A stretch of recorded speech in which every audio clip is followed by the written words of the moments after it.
Those is on the internet upon acquisition. We think we have done all the things that we can possibly do within the framework of this mission to try to address this question of the face on Mars. The hope is that new detailed pictures will quell rumors that NASA is hiding knowledge of seemingly man-made structures on Mars. By transmitting pictures from the Global Surveyor directly onto the World Wide Web, NASA hopes to solve the face on Mars mystery once and for all.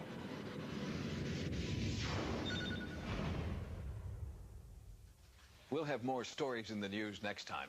Now, here's what's coming up as Sightings continues. Does this video solve once and for all the mystery of crop circles? The crop circles are being made by someone other than Earth people. Or is it just a fabulous fake? We have to be extremely careful. Sightings talks to the experts. You're about to see some of the most amazing home video that's ever reached us here at Sightings. It was shot by an amateur photographer standing on a bluff above an English wheat field. It may be the first real evidence that crop circles are formed by extraterrestrial forces. Or it may be a hoax. But if it is a hoax, it's a very good one.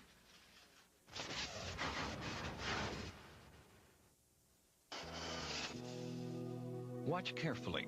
You are about to see the creation of a crop circle. This is amazing. If this video is genuine, it is the Holy Grail, because we have something that absolutely proves crop circles are formed without human intervention. I can see the temptation to want to run with it and believe it simply at face value, but that will do all of us no good whatsoever. So we have to be extremely careful. World-renowned crop circle experts Colin Andrews and Peter Sorensen were among the first to see the extraordinary video. They were astonished because the amateur home video seems to prove the researchers' hypotheses that there is a connection between crop circles and the so-called mystery lights often sighted in the same area. The cameraman is pointing his camera towards a wheat field. Into the right-hand side of the frame suddenly appears two small spheres, moving from right to left. The spheres then take a course of a semi-ring around the field. Suddenly in the center of the field, the central circle is formed, and 6 circles on the ends of the arms are also in position. The third phase comes when 2 more spheres appear from the east, and then the connecting pathways, the arms, drop into position. I must say, at the very beginning, I thought, wow, this feels right. You know, this guy seems genuine about everything. And it wasn't until I began to watch it frame by frame that I began to be suspicious of things. Sorensen is particularly suspicious because the man holding the camera seems to know what will happen before it does. A very important thing to look for on this video is that during this key shot, the camera seems to be wiggling a little bit like it's a handheld camera. If it is a handheld camera, how come he didn't follow the lights when they go off screen? Instead, he's already exactly where the crop circle is going to be. Could someone have created this videotape using computer graphics and other special effects? Jim Pilatoso is an animation expert who has analyzed the video. There's no evidence that this is a hoax. I'm not saying that it's real. I'm saying that there's no evidence of a hoax. The people I've worked with in computer animation studios could do this kind of thing in about 4 hours. People are fooled by what complex and simple computers can do. This is like that. We're trying to determine, like in Forrest Gump, if Forrest Gump was really shaking hands with John Kennedy. It's not enough to say, oh yes, it's a fake. Well, how was it faked? Unlike other analysts, Pilatoso claims to have no personal bias in this case. When we test video, the temptation is to go into it with the presupposition, it's real and I'm going to find a way to prove it. Or the temptation is to say, it's a hoax and I'm going to prove how it's a hoax. What we have to do is enter into the testing to gather data. and then we can draw a conclusion. What is certain, of course, is that the formation, the pattern we see forming on this video did appear. I mean, it is physical. It was there in the field. We've seen it, measured it at ground level. We've filmed it from the air. It is real. That is undoubtedly true. But the team working with me that entered that field, they didn't like what they saw. They saw many footprints. They saw compression of the soil. They saw plants that were heavily damaged and a spiraling symmetry which was highly suspicious. If the tape is a hoax, Pilatoso says, it was not created with computer tricks. Every camera, whether home or professional, every tape deck has areas in between the frames, just like in a strip of movie film. There's space in between the frames. In video, there's information in that space, and that information is called the vertical interval. There is no evidence in the vertical interval of digital processing, meaning no paint box, no computer, no tampering with the signal. And there is no evidence that the photographer has made substantial financial or personal gains, bolstering his legitimacy. What we hear is the person we assume to be the camera operator says, "This is amazing. This is amazing." But when we analyze the voice, using psychological stress evaluation, this person's a little bit nervous. This is amazing. And the nature of the breathing changes rapidly, as if the body was introduced to a moment of stress. Point of the story. Doesn't seem like this guy is lying or acting. Sorensen is not as charitable. Suddenly we click to this fairly tight, limited motion shot, and now he's saying, this is amazing. Now, frankly, if it was me, I'd be using four-letter words to wow, this is fantastic. That's what I would have been saying. But he says, oh, this is amazing. I mean, that's too British. But what has the photographer to gain? He hasn't made a bundle or become a media sensation. Why create such a hoax? This is an important tape, because what you see on the tape represents either a hoax or it represents a truly significant clue, a key, a demonstration into what this means. There's tremendous evidence that the crop circles are very meaningful, very significant, and are being made by someone other than Earth people. I guess I want to believe it's real, but we must deal with the facts. We don't want to see a myth in the making, and that is what this might turn out to be. The problem with the crop circle video is the same problem researchers are having with the Roswell autopsy film. The photographers refuse to come forward publicly. This is perhaps the strongest case for the video and the film being hoaxes. If you shot historic, legitimate footage, wouldn't you want people to know who you are? Next, the extraordinary healing power of music. He could not speak. He could not read. He could not write. We were starting from ground zero. They also found the tools of his meager existence. He was carrying a hunting knife and a flute. Music, it seems, was as essential as food. The mysterious power of music continues to sustain us to this day, and there is new proof that it can also heal.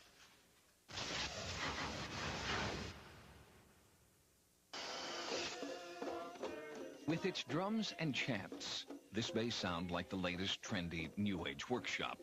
But in fact, this is clinical research being conducted at the University of Louisville School of Medicine. In every culture that I have ever heard about, music was a part of healing ceremonies, of healing rituals, and of ceremonies that celebrated life passages. Dr. Cash is a musicologist and one of the nation's few music-centered psychotherapists. She studies and documents the physical and psychological effects of music. Dr. Cash calls music her drug of choice and speculates that music stimulates the release of powerful therapeutic chemicals inside the human body that can promote healing. Music can begin to relax the body to the point where natural processes can begin to take place. But when people get so stressed out, a lot of these healing processes are cut off. You can learn to use your own voice to heal yourself. Dr. Cash has seen the healing effects of music in her patients with stress, depression, anxiety, addictions, and even stroke patients and those with Alzheimer's disease. Music, it seems, can also mean the difference for many people with language and learning disabilities. At the Sound Listening and Learning Center in Pasadena, California, therapists use a method based on the work of French physician Alfred Tomatis to stimulate language development. The basic premise of our work is that the voice can only produce what the ear can hear. Center Director Dr. Billy Thompson works with many children who are language impaired. Even though Katie Brady started talking clearly and intelligently when she was only 9 months old, by age 2, Katie had regressed severely. Oh. Her parents tried to encourage Katie to speak intelligibly, reading and speaking until they were hoarse, but Katie could not imitate normal speech. With what? In the bath. In the bathtub. The grandparents actually said it first. Do you think she's hearing? Do you think she's hearing us? You see the ABC song? Testing showed that Katie wasn't deaf. And when she stopped talking completely after the death of her grandmother, therapists suggested Katie's problems were psychological. As we were rocking her to sleep that night, she said, "Grandmother is dead, grandmother is dead." We put her to bed, and then the next morning she did not have any language. Katie had uncontrollable tantrums. She chewed on books, threw things, and grew more and more isolated. Katie was never invited to a birthday party. She would be kicking the wall, tearing at her clothes, screaming at the top of her lungs. We call that year the dark year, the black year. The Bradys were told Katie had attention deficit disorder. 2 doctors insisted she was autistic, but Katie's parents saw signs that she could speak clearly. Her mother noticed it first when Katie began imitating the high-pitched voice of cartoon characters. She would memorize things from the television. In particular, one of her first phrases was from the movie Bambi, and she would say, "You can call me Flower if you want to. I don't mind." Katie improved enough during 2 years of speech therapy to enter kindergarten, but her parents kept looking for help. When they discovered the Tomatis Center, extensive testing pinpointed sounds that Katie's brain was not processing. She was missing the mid-range tones, the ones we use in normal conversation. When we get the sound through the equipment, we're hearing it differently than you and I would hear it in a normal symphony or radio show. It's being processed in order to make the ear more effective. A sophisticated electronic ear manipulated music like Mozart and Gregorian chants to target sounds Katie was missing. One day after session, Katie said, "I think I have a new brain." And she was really experiencing a different way of perceiving her world. Like when I was like a baby, I didn't even know how to talk. When Katie learned to hear the mid-range tones, she began to process normal speech. You get those ear muffs and you listen to some music, and then when you're done, you listen to some other things, like this lady says, repeat my words, flower, flower. If they don't hear a voice, they just try again and try again and try again until they got your voice. She was taking a shower, and she was singing. And she was singing up and down, and I love my voice, in this voice that my husband and I had never heard. And my husband and I are outside the door crying and crying, because you hear this wonderful, wonderful voice coming from someone that had no voice. Now I know my ABCs. Next time, won't you sing with me? In October 1995, Diana Pierce received an unexpected and devastating phone call.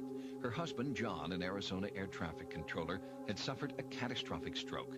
they had only been married 3 years. Oh, he was the man of my dreams. All my life I've been looking for him. I was very much in love. If you can believe that you can really fall in love for the first time in your life, at 47, it happened to me. The prognosis was bleak. John would survive, but he would suffer severe lifelong disabilities. When I took him into rehab, we found that John had lost all of his learning centers.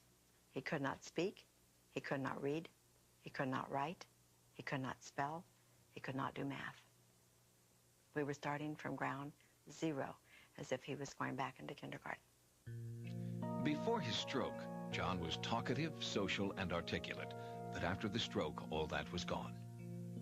4 months later, I called my mother and I said, I want my husband back. I want him to talk to me again. And Mom said, nobody can do that but you. You have to help him.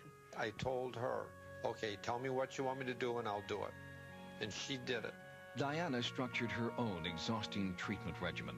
And when she discovered a Tomatis center in Phoenix, John became the first stroke patient to work with Dr. Thompson. When John first came to the center, he was not able to say what he was thinking. In this method, music is used to stimulate and speed up brain functions that lead to speech. From music, John moved on to simple speech, and then to the rich language of life before his stroke. Success. Good. I don't learn that one day. It may take 2 or 3 days. And then all of a sudden, bam, I get something. Very idea. Every day I would get up and I would come and I would sit on the couch and I would say to myself, if only he could come out and say to me, good morning, babe. He does now. The power of music is mysterious, a primal force for all humankind. And now modern science applied to the old ways is helping to heal for those who are willing to listen. The people in this story are living proof that there's a mysterious link between speech, memory, and music. Researchers say this is just the beginning. One day they envision a whole new range of music therapies for many kinds of brain disorders. Next, the alarming details of Nostradamus' final prediction. Nostradamus is saying that something will come from the sky. My name is Frank Maddox. As previously reported on Sightings, many of the 16th century predictions of Michel Nostradamus are coming true in the 20th century. The prophet had a penchant for predicting wars, plagues, and disasters, so it's not surprising that one of his predictions for the year 2000 has a lot of people running scared. L'an 1999, in the year 1999, the 7th month, from the sky will come a great king of terror. So it is said, and so it will be. This prediction was made more than 400 years ago in a simple 4-line poem called a quatrain. Nostradamus wrote 1,000 quatrains during his lifetime, but only 8 make predictions for specific dates. 7 dates have passed so far, and 7 predictions have come true. Now, only quatrain 72, the prediction for 1999, remains. Nostradamus is saying that something will come from the sky. Not in the sky like an airplane, it's coming from out of the sky. It has to come from space. And the only thing that could possibly come from space that could produce terror would be something that's going to hit the Earth. We're talking about a comet, an asteroid, a meteor, something along those lines. Author Stephen Paulus believes that Quatrain 72 foretells a grim fate for Earth as it enters the next millennium. He has detailed his alarming scenario in the book Nostradamus 1999, Who Will Survive? Nostradamus indicates that a comet will make a close approach to the Earth. The Earth will pass through the tail of the comet. A meteor 1/4 mile in diameter will actually hit the Earth. What would happen? You have the energy equivalent of 133,000 Hiroshima-sized bombs going off instantaneously in the same place. you will end up with an earthquake of a magnitude 14 or greater. You'll end up with a tsunami, a tidal wave, perhaps 100, 200 feet in height. The destruction is just going to be enormous. According to Paulus, Quatrain 72 is only one in a sequence of 200 quatrains that tell the story of Earth's demise. But how and when it will happen has been obscured. Nostradamus indicates that there was an original sequential order, which he confused. He mixed up his quatrains. He did not number them. He wrote them on individual sheets of paper and just took them and just threw them up around the room and numbered them in the order that he picked them up in. So it was truly a random ordering system. I've made an attempt to take a group of about 200 quatrains and resequence them, perhaps into the order he wrote them in. In one quatrain, Nostradamus predicts that a solar eclipse will hide the comet's approach. And Paulus says it is not a coincidence that astronomers calculate a solar eclipse for August 11th, 1999. If the comet does hit, will it mean the end of the world? Since the Earth is 75% water, an ocean impact is likely, and UCLA meteorologist Dr. James Murakami says that's good. The first immediate effect would be, say, a giant tidal wave affecting coastal areas. If it occurs in the Atlantic, it would be affecting like North America, Europe, Africa, South America. But these would be fairly transitory and it'd probably occur in the first 24 hours of impact. The noted science writer David Brin reminds us that Nostradamus' predictions are subject to much interpretation. They are art. They are a creation of metaphors that cause and stimulate thinking. They're not, I don't think they were ever meant to be literal predictions. Brin may be skeptical about Nostradamus' vision of a catastrophic millennium, but he does acknowledge that life in the Milky Way is not risk-free. The kind of asteroid that killed off the dinosaurs, well, we know roughly the odds of that because it happened 65 million years ago and hasn't happened since. So the odds, I would say, are roughly 1 in 100 million in any given year. Still, Paulus is convinced that the collision of man and Millennium is inevitable. NASA provided some statistics that said it is more likely that you will die in a comet crash into the Earth than you will die in an airplane. But nobody's worried about comets. But when they do happen, millions, perhaps billions of people will die. Nostradamus may have predicted a devastating comet impacting the Earth, but he did not predict our ability to divert an inbound celestial body using Star Wars technology. And that's something that is on the drawing boards right now. Red, why am I getting sawed in half and not you? Look, we're both made of milk chocolate, but you're the M&Ms with the peanut inside. Does my health plan cover this? Sure. Ah! See? They love you. Both of you. Sorry. For the people of Goodlands, North Dakota, retribution has begun. One woman knows the reason. One man has the power to save. If you've had a paranormal experience, please write to us at Sightings. Sightings can also be contacted at America Online at keyword Sightings. Download images, sounds, and QuickTime clips from Sightings episodes. On the Internet, access information about sightings and the paranormal at sci-fi.com/sightings. Until next time, remember, no mystery is closed to an open mind. For Sightings, I'm Tim White. Now enter a realm of fear and darkness, truth and delusion, a dimension known only as the Twilight Zone. Sci-Fi Channel next.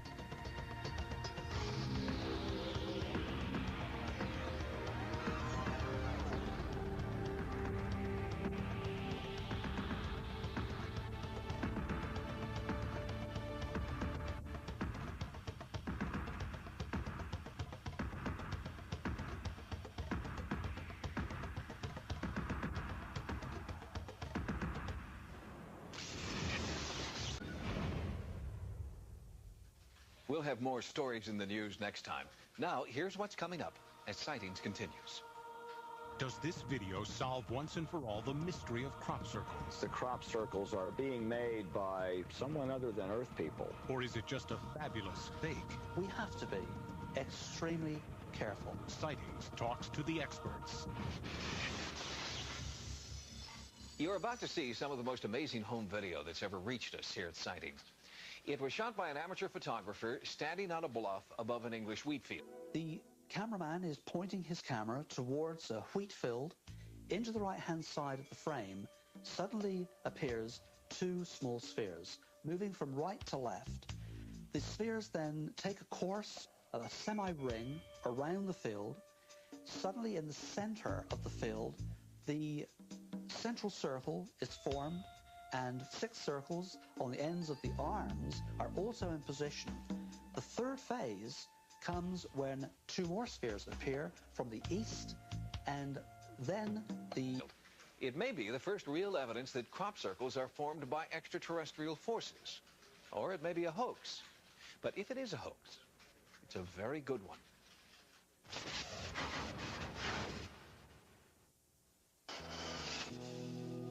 Watch carefully.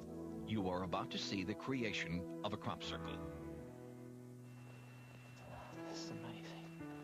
If this video is genuine, it is the Holy Grail, because we have something that absolutely proves crop circles are formed without human intervention.